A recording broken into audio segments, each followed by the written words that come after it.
Well, Lauren Bursicker now joins us to take a look at what's making headlines around the world today. Morning to you, Laurent. Good morning. We're beginning in Israel, where reports say that Prime Minister Benjamin Netanyahu had tried to prevent Donald Trump from meeting with Iran's foreign minister.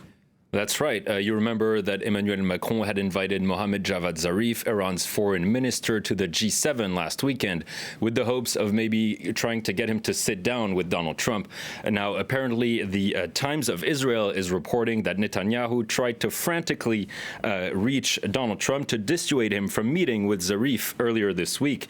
But Trump was apparently too busy to take the phone call, but decided not to meet with Zarif anyway.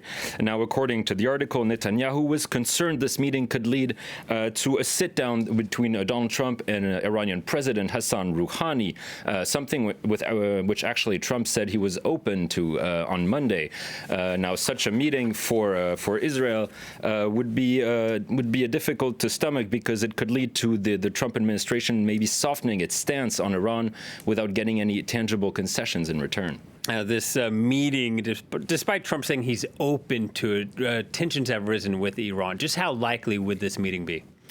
Well, the Jerusalem Post actually published an interesting article on this question, asking whether the meeting itself is likely to take place, and if it does, what would it mean? Now, the author argues that much of the Trump administration's maximum pressure campaign against Iran has actually been planned by his advisors, namely people like John Bolton or Mike Pompeo. Now, Trump himself, on the other hand, is seen as someone with less convictions or fewer principles than these advisors, meaning he could end up making concessions if he feels he can get some personal political gain from it. Actually, that's the perception even from Israel, according to the article. With the example of North Korea, for instance, where he engaged in this personal diplomacy with Kim Jong-un and ended up letting North Korea carry out missile testings without really getting anything in return other than boosting his image.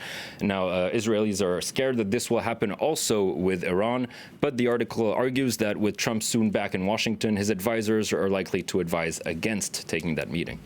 Well, let's move to Italy now, where Prime Minister Giuseppe Conte has been given a mandate to form a new government with the Democratic Party. Well, it's been a crazy week for Italian politics, and especially for Matteo Salvini, who The Guardian says is now paying the price for his strategic errors.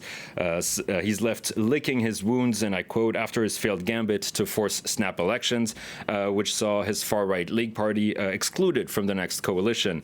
Instead, it's the populist Five Star Movement and the center-left Democratic Party that will now join forces to form this coalition. And this coalition, a very unlikely alliance. I imagine the Italian press is having some fun with it.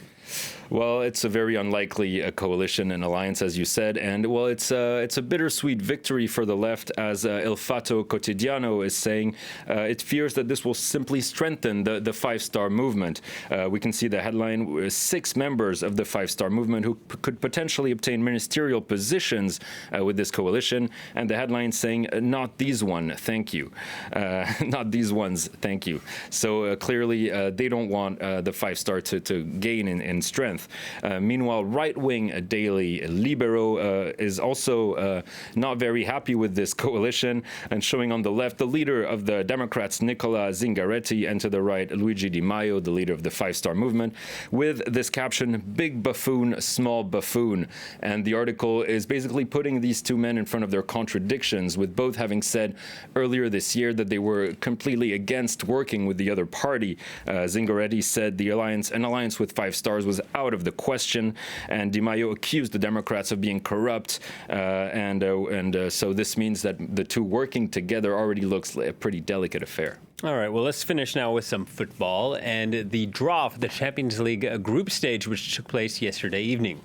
Well, that's right, and it's looking quite a good year for English teams. Let's remember there are 4 English teams in this year's competition, and according to The Telegraph, it's Manchester City which will have the easiest draw. It will face Atalanta, Shakhtar Donetsk, and Dinamo Zagreb in Group C, while Liverpool and Chelsea will have tougher groups, facing Napoli and Ajax, respectively. Going on a bit on the French teams, French sports daily L'Équipe also takes a look at the draw and rates highly the chances of PSG to go through to the last 16, despite having been drawn against Real Madrid, because basically those are the two big names in the group, but the other two teams, Bruges and Galatasaray, should prove lesser opposition. Now, the challenge for Paris, of course, remains to win the Champions League after having failed to progress past the last 8 for over 20 years. All right. Thanks very much, Laurent. Laurent will be back a bit later this morning when he takes us through more headlines, but that's it for now.